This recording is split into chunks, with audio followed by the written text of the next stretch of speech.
김형식 목사입니다.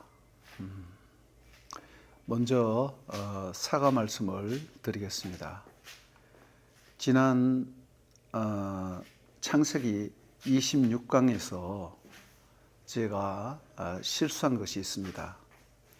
또 유튜브를 수정할 기회가 없어서 수정하지 못하고 그냥 내보냈는데 여호와 하나님의 명칭에 대해서 창세기 2장과 3장에 약 20여 회 나오는데 창세기 2장 4절부터 여호와 하나님이라는 명칭이 나옵니다.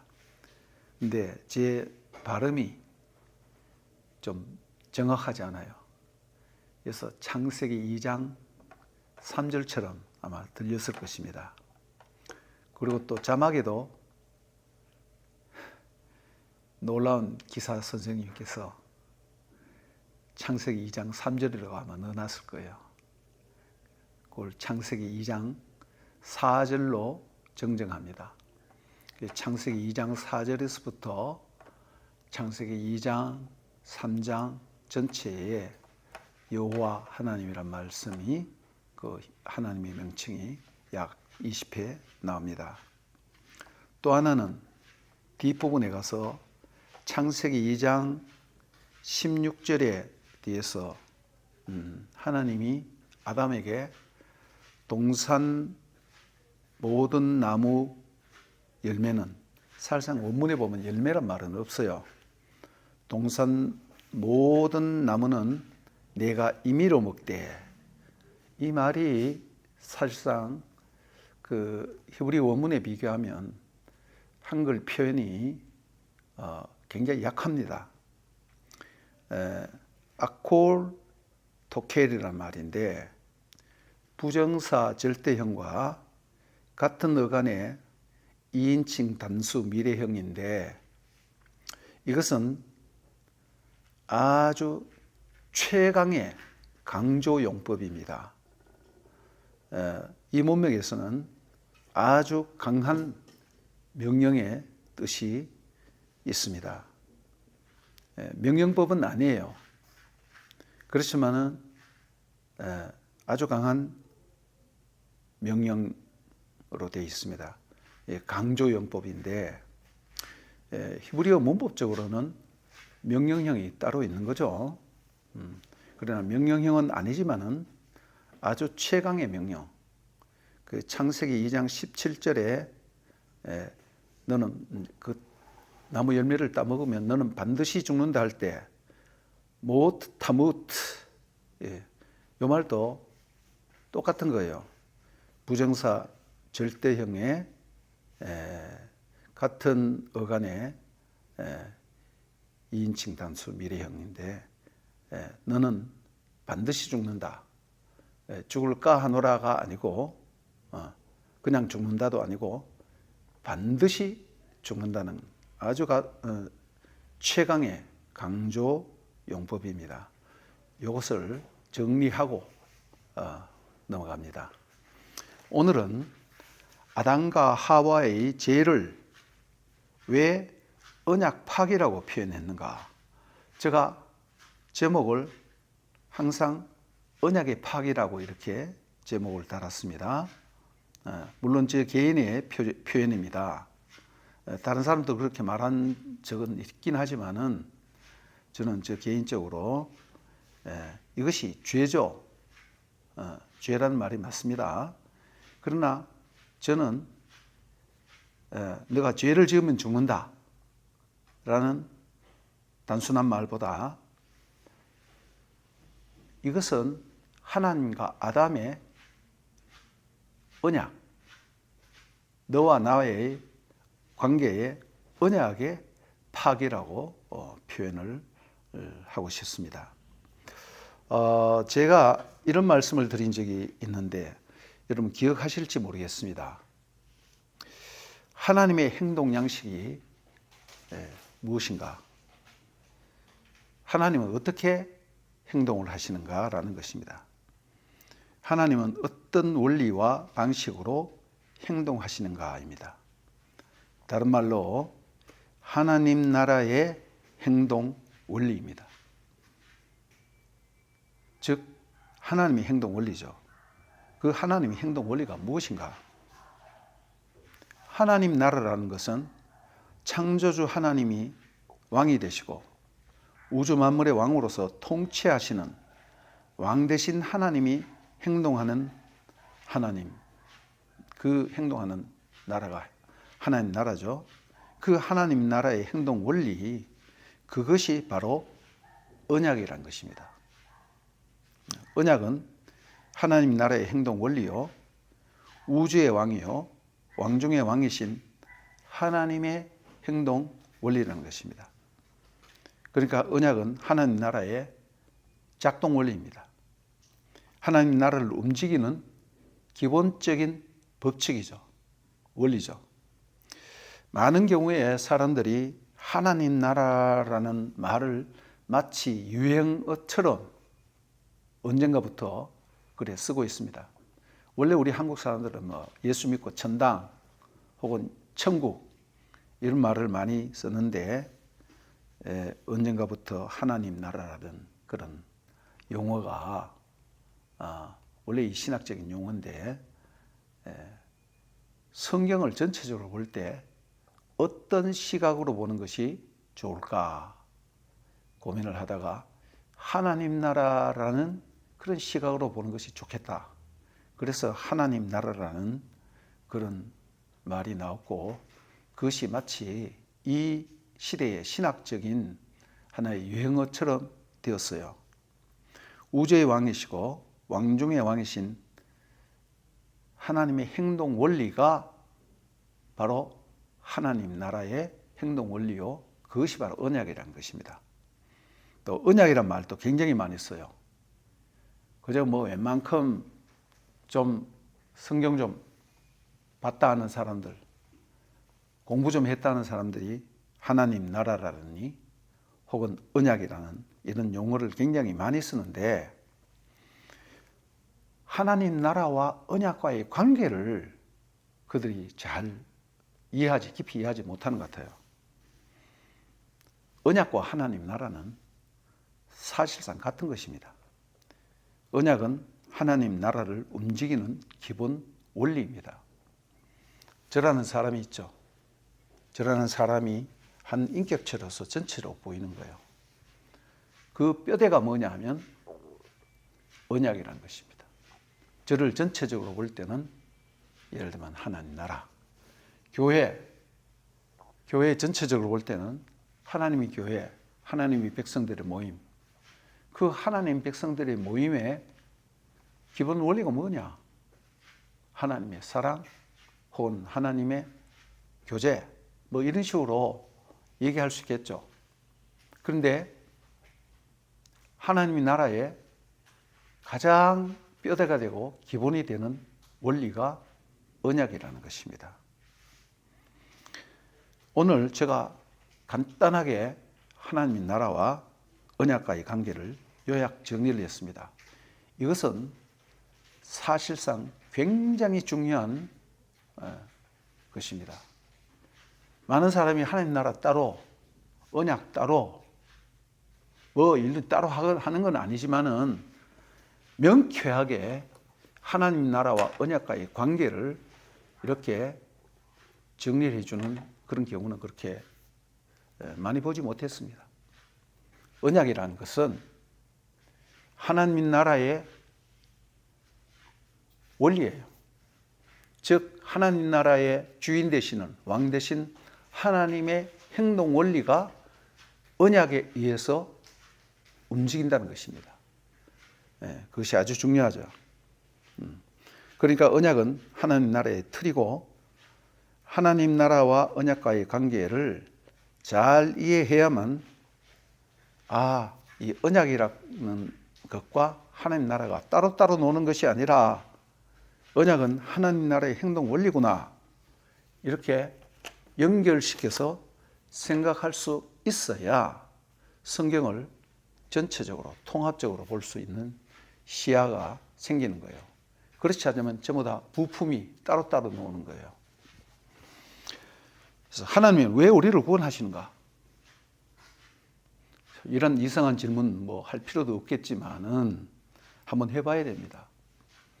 물론 하나님이 우리를 구원하신 것은 하나님이 세상을 이처럼 사랑하사 우리를 사랑하기 때문에 그렇게 우리를 구원하셨다.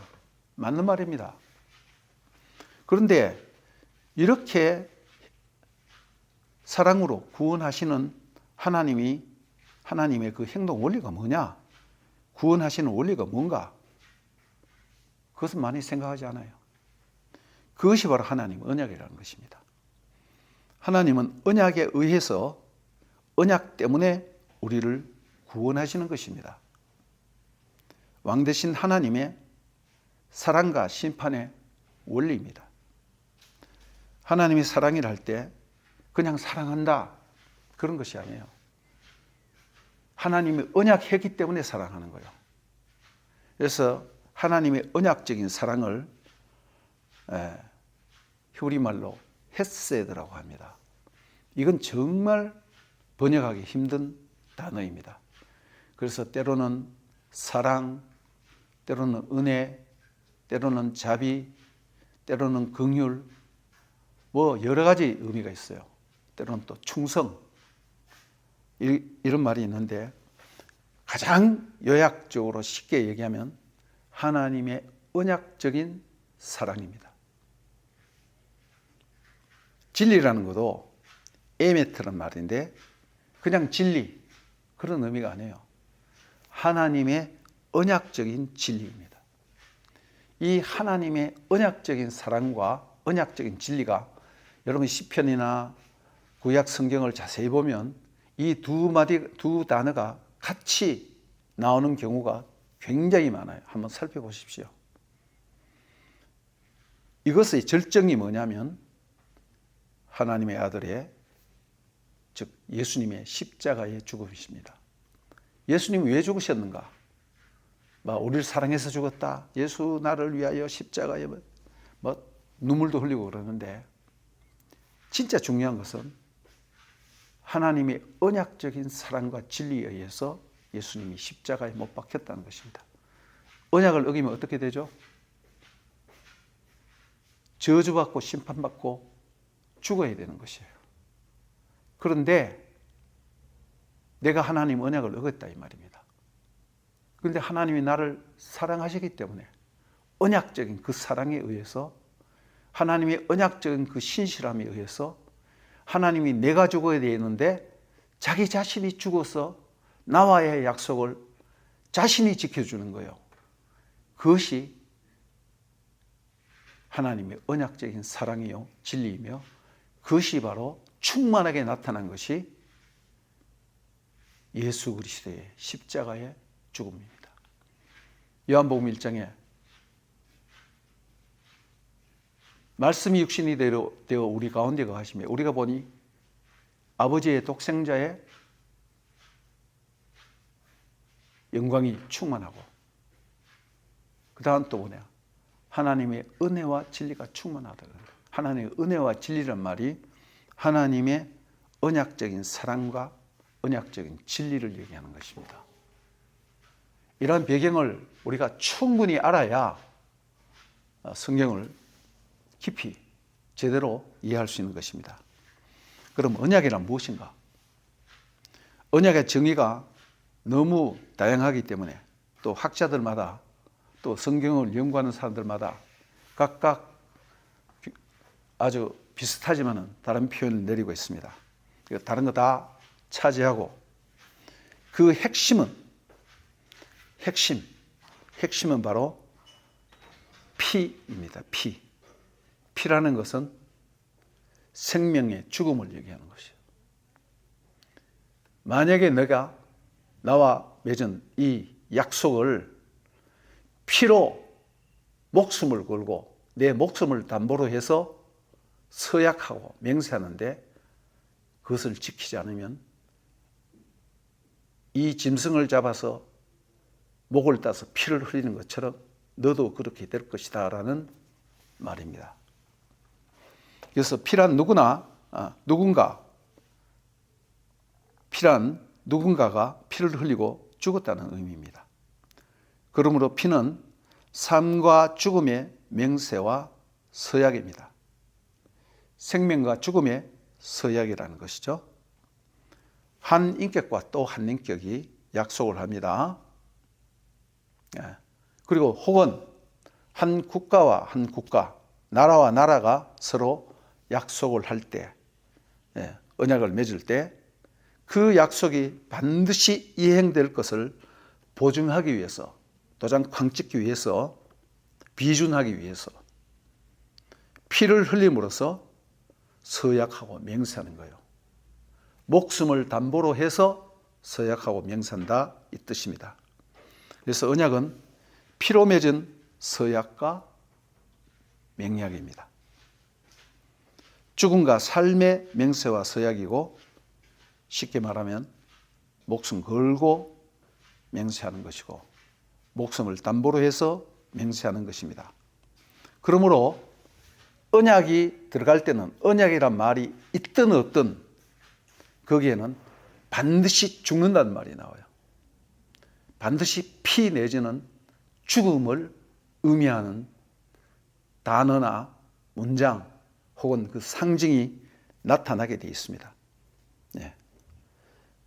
역으로 말하면 너가 이것을 지키면 기필코 산다. 어떤 경우에도 생명을 얻는다는 그런 의미가 또한 반대로 있는 것입니다. 이것을 성경은 선악과와 생명과로 표현해내는 거예요.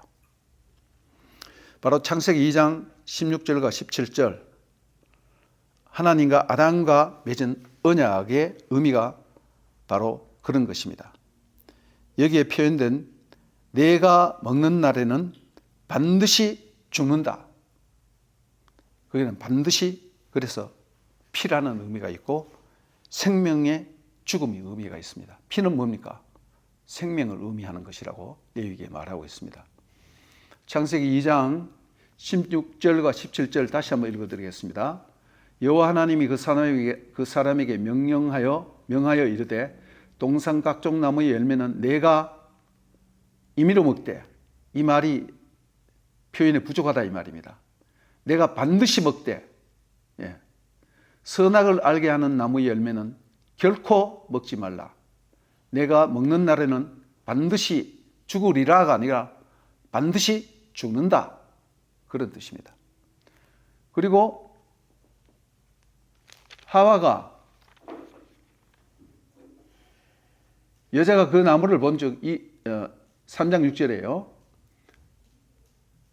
여자가 그 나무를 본 적 먹음직도 하고 보암직도 하고 지혜롭게 할 만큼 탐스럽기도 한 나무인지라.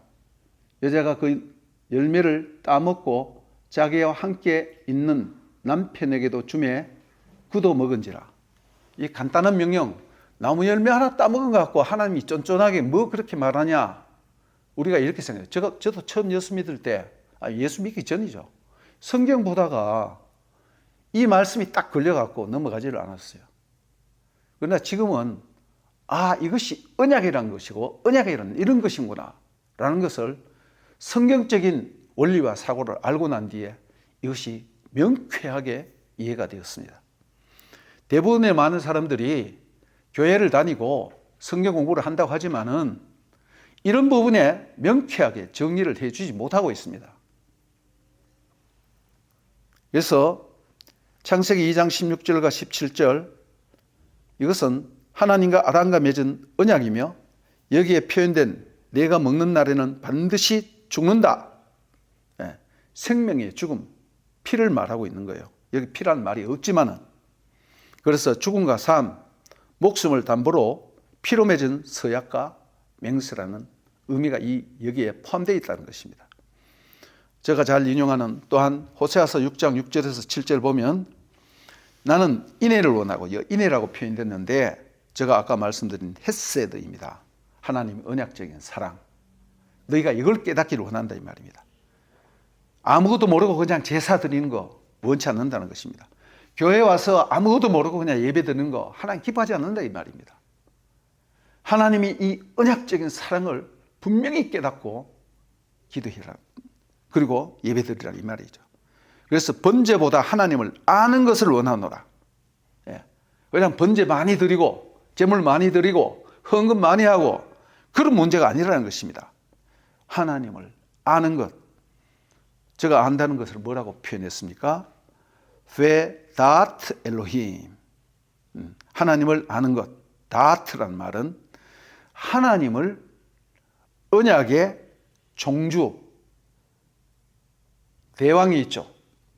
그 주변에 약한 나라를 많이 거느리고 있는 그 종주 혹은 대왕으로 인정하고 자신은 속국인 작은 나라의 봉신으로 깨닫고 하나님께 복종하고 순종하는 것을 하나님을 안다고 이렇게 표현하는 것입니다.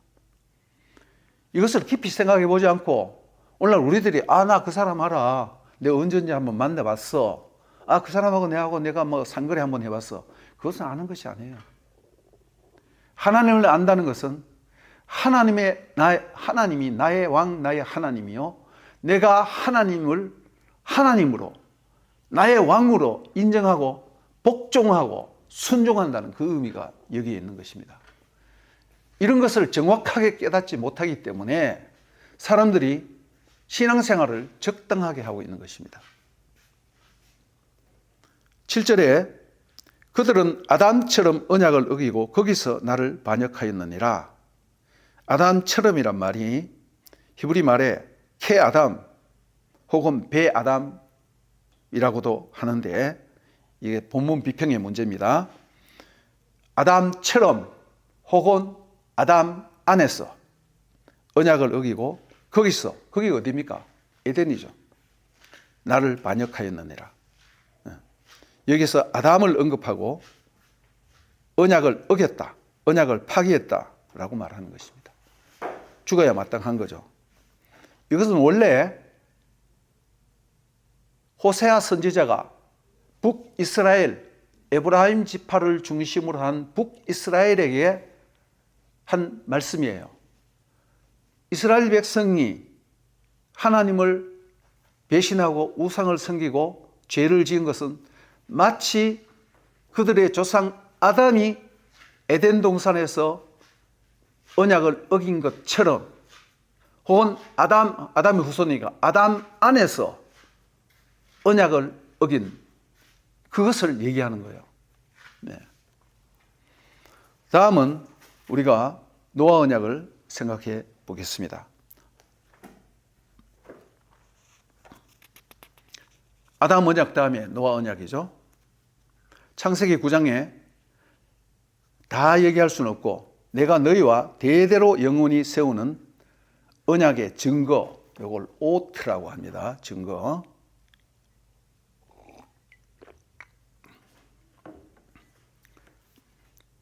내가 너희와 대대로 영원히 세우는 언약의 증거는 이것이니라. 내가 내 무지개를 캐스티 내 무지개를 구름 속에 두었나니 이것이 나와 세상 사이의 언약의 증거니라. 창세기 9장 12절에서 13절 말씀인데 이 무지개란 말, 캐세트란 말은 사냥꾼의 활을 가르쳐 주는 거예요. 하나님이 하늘 벽에 무지개를 뜨게 했는 것이 사냥꾼이 전쟁을 마치고 자기 활을 벽에 걸어 놓은 것과 같다 이 말입니다. 활을 걸어 놨다는 건 뭡니까? 걸어 놓은 활을 들었다는 것은 전쟁을 하기 위해서 나가는 것이고 활을 걸어 놨다는 것은 전쟁이 끝나고 이제 평화가 와서 활을 걸어 놓는 거예요. 쉬는 거예요. 전쟁이란 뭡니까? 피 흘림이죠. 활이 뭡니까? 사람을 죽이는 가장 무서운 병기란 말이야. 고대 사회에. 요즘으로 말하면 미사일이란 말이에요. 네. 즉 노아와 그 시대의 사람들이 아담처럼 언약을 어기고 죄를 지을 때 하나님이 홍수로 심판한, 그 다 죽었죠. 심판과 저주로 말미암아 죽게 되었습니다. 근데 이제 그 심판이 다 끝나고 노아에게 약속을 하는 거예요. 내가 내 활을 걸어 놓았다. 이제 피 흘리지 않겠다 이 말입니다. 그 다음 아브라함 언약을 우리가 생각해 볼 수 있는데, 창세기 15장에 보면 아브라함이 하나님과 언약을 맺는 장면이 나오는데, 다 얘기할 수는 없고 짐승을 갈라서 피를 흘려 그 사이를 하나님과 아브라함이 지나가게 돼 있는데, 아브라함은 잠을 자고 하나님만 지나가죠. 예. 햇불 언약이라고 하는데, 예. 창세기 15장 18절을 보면 그날에 여호와께서 아브라함과 더불어 언약을 세워 이르되, 그 말을 문자적으로 하면 카라트 베리트라고 해서 언약을 잘랐다 그런 뜻이에요. 그날에 하나님이 아브라함과 언약을 잘랐다. 짐승을 잡아서 반으로 잘라서 피를 흘려서 죽였는 것처럼 자기 자신이 만약에 아브라함과의 약속을 지키지 않으면 너희 후손이 하늘의 별과 같이 많고 내가 이 땅을 너와 너희 후손에게 주리라 하는 이 약속, 하나님 그거 어떻게 믿습니까? 이렇게 말했을 때 하나님이 짐승 가져와서 잘라놔라. 그리고 하나님 거기 지나가는 거예요. 내가 만약에 약속을 지키지 않으면 내가 나를 갈라서 죽이겠다 그런 뜻이에요. 그래서 언약을 세웠다 이렇게 표현하고 있습니다. 내가 내 피를 흘려서 죽을 것이다. 하나님이 자기 자신을 보증하는 거죠. 그리고 창세기 17장 10절에서 11절을 보면 하나님이 15장에 그렇게 확실한 약속을 받고 난 뒤에도 인간적인 방법을 쓰죠. 16장에 하갈을 통해서 이스마엘을 낳는단 말입니다. 인간적인 방법을 쓰니까 하나님이 다시 한번 나타나서 확증하는 거예요. 너희 중 남자는 다 할례를 받으라. 할례가 뭡니까? 생식기를 주의를 자르는 거죠. 포피를 자르는 거란 말입니다. 이것은 생명을 죽인다는 그런 의미가 있는 거예요. 피를 흘린다는 것이에요. 너희는 포피를 베어라, 피를 흘려라. 이것이 나와 너희 사이의 언약의 표징이라. 표징이라는 것은 어떤 개념을 하나로 표현하는 것입니다. 쉽게 말하면 결혼 반지와 같은 것입니다. 아브라함 언약의 하나의 상징적 표현은 할례입니다. 노아는 뭐라 그랬어요? 무지개라 그랬죠. 활을 걸었다. 아담과는 뭐라 그랬어요? 선악과 반드시 죽는다. 전부 다 죽음, 피 흘림 이런 것과 관련이 있는 것입니다. 그 다음 이제 우리가 생각해 볼 것은 시내산 언약이죠. 우리가 시내산 언약을 다 살펴볼 수는 없고 출애굽기 31장 12절에서 18절을 보면 너희는 나의 안식일을 지키라. 이는 나와 너희 사이에 너희 대대의 표징, 오트, 표징이니 나는 너희를 거룩하게 하는 여호와인 줄 너희가 알게 함이라. 그날을 더럽히는 모든 자는 죽일지며, 피 흘린다는 뜻이죠. 그날에 일하는 자는 누구든지 반드시 죽일지이나 피를 흘려라. 하나님의 언약을 범하는 자를 처단하라 이 말입니다. 그래서 우리가 안식일을 생각할 때 안식일을 지켜라 안 지켜라, 오늘날 아무 개념 없이 그냥 율법이니까 지켜라 안 지켜라, 그런 율법주의로 흘러갈 수밖에 없어요. 안식일은 언약의 표징으로서 준수하는 거예요. 하나님이 언약이 이렇게 확고하다는 걸 보여주는 것입니다. 죽음으로써, 피 흘림으로써 서약하는 것이에요. 이런 차원에서 안식일을 봐야 하지, 안식일이 바로 이해가 되고 해석이 됩니다. 그렇지 않으면 안식일은 지켜야 되느냐 안 지켜야 되느냐 이런 어떤 율법으로 전락해 버리는 것입니다. 그 다음 다윗 언약이죠. 사무엘하 7장에 있습니다. 다 찾아보지는 않겠고 사무엘하 7장에 아무리 눈을 닦고 봐도 그 언약이라는 표현이 없어요. 그러나 시편 89편 3절과 4절에는 분명히 사무엘하 7장에 있는 말씀을 다윗과 언약을 맺었다고 말씀하고 있습니다. 다윗 언약의 핵심은 내가 너와 너의 후손을 왕위에서 결코 끊어지지 않게 하고 대대로 왕위를 보존하겠다, 그런 뜻이에요. 왕위의 그 보좌와 그것은 또 성전과 연결되어 있죠. 하나님의 보좌가 성전이잖아요. 하늘에 계신 하나님의 지상 보좌가 성전인데 다윗의 아들, 다윗의 후손들이 그 보좌에 앉는다는 것은 하나님의 형상으로서 하나님을 대리하여 통치한다, 그런 뜻입니다. 그래서 하나님의 언약적인 다윗 언약에 있어서 하나님의 언약적인 저주는, 즉 하나님의 계명인 하나님의 계명을 지키지 않고 하나님의 말씀을 지키지 않고 하나님의 언약 조항을 깨뜨렸을 때, 언약을 파괴했을 때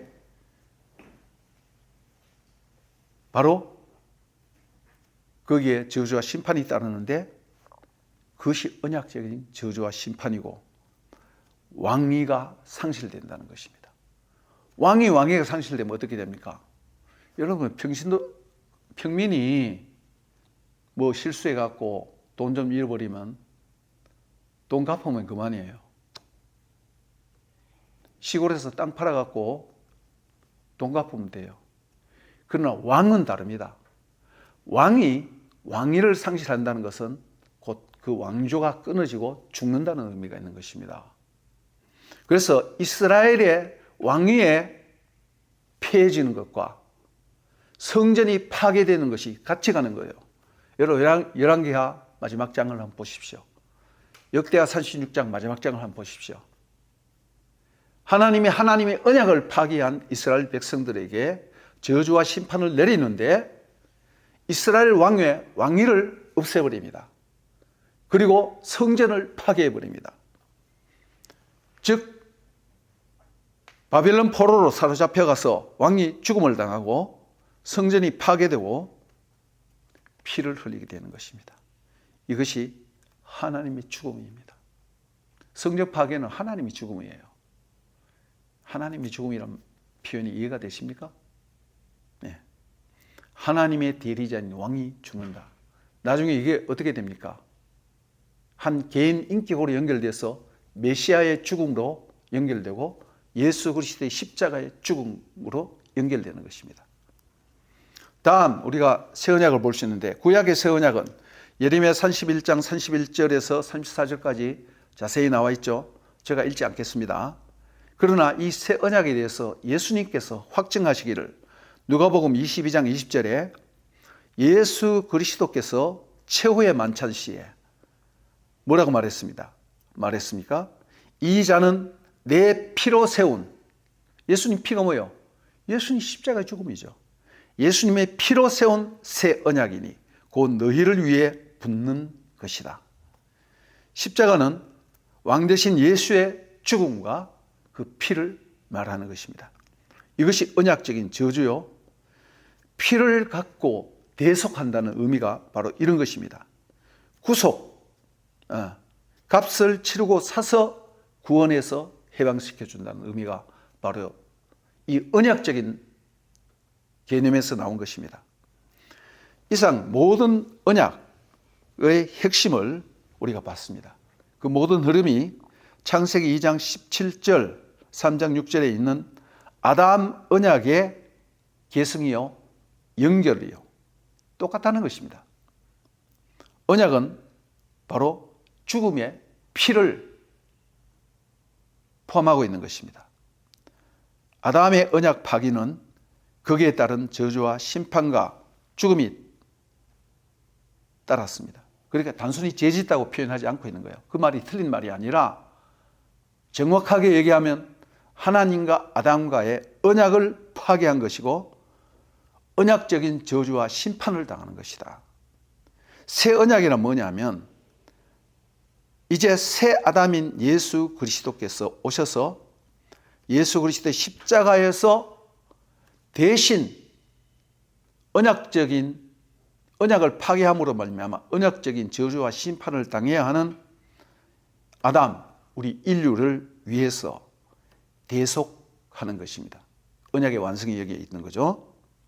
그래서 새 언약이라는 것은 새 아담인 예수 그리스도께서 오셔서 첫 아담이 언약을 파괴한 것을 자신의 죽음과 저주를 받으심으로, 어디에서? 십자가에서 피 흘려 죽으심으로 모든 것을 완성하고 구원하는 것입니다. 새 아담인 예수 그리스도는 첫 아담의 언약 파기로 말미암은 저주와 심판인 죄와 죽음에서 완전히 이 모든 것을 완수하심으로 다 이루셨다라고 말씀하시는 거죠. 다 이루었다는 것은 하나님의 언약을 다 이루었다 그런 뜻입니다. 아담이 언약을 파괴한 것을 예수님께서 그 파괴한 언약의 결과인 언약적인 저주와 심판을 당하심으로 말미암아 다 받았다는 거죠.